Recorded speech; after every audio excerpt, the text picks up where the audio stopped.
Halo teman-teman semuanya.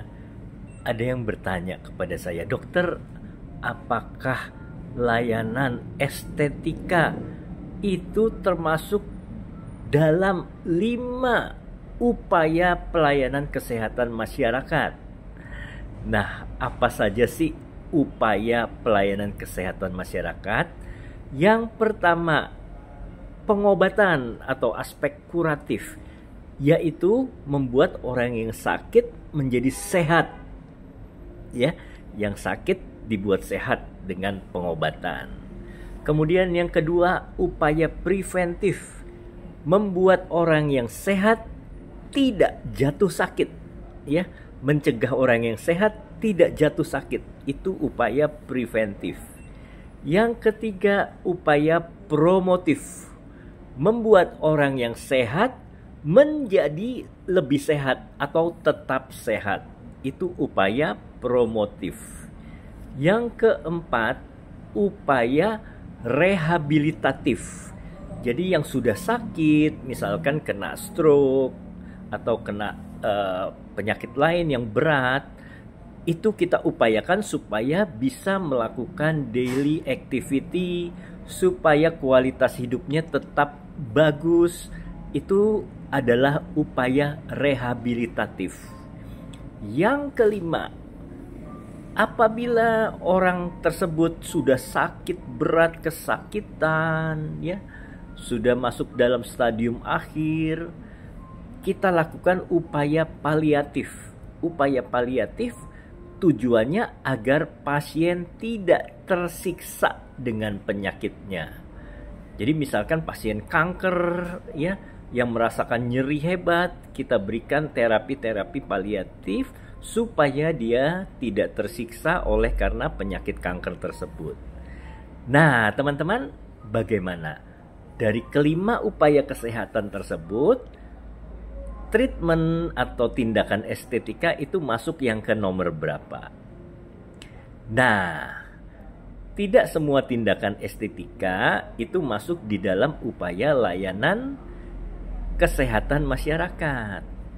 Jadi saya memberikan contoh yang termasuk, ya, misalkan operasi bibir sumbing. Ya, operasi bibir sumbing itu orang yang mengalami bibir sumbing mengalami gangguan bicara tentunya, ya, sehingga kehidupan sosialnya, kehidupan aktivitas sehari-harinya terganggu, yaitu juga termasuk sakit.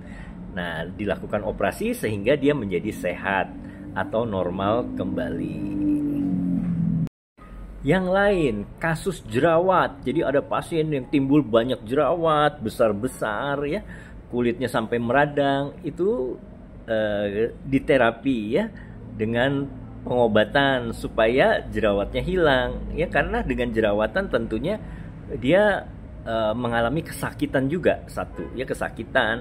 Selain itu percaya dirinya menjadi berkurang, secara fisik, secara psikis juga mengalami masalah. Nah, itu juga termasuk orang yang sakit, bisa kita lakukan pengobatan. Dan banyak tindakan-tindakan estetika lain yang sebetulnya memenuhi kriteria 4 fungsi layanan kesehatan. Namun tidak semuanya termasuk di dalam layanan kesehatan tersebut, ya. Contohnya misalkan layanan estetika yang justru menyebabkan body dysmorphic disorder, begitu, ya. Contohnya kasus ada pasien yang pingin mukanya itu seperti boneka Ken.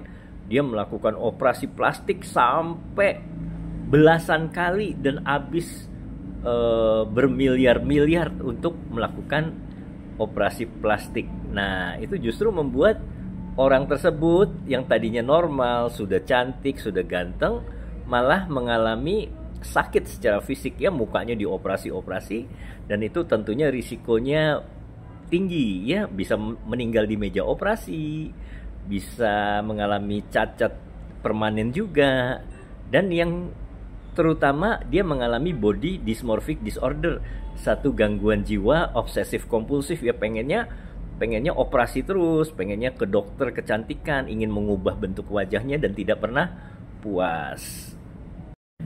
Oleh sebab itu, teman-teman, setiap pelayanan kesehatan itu harus meliputi aspek keamanan, harus aman ya, tindakannya harus tidak membahayakan nyawa pasien, kemudian tidak membahayakan kesehatan pasien, dan yang kedua harus rasional sesuai dengan indikasi medis.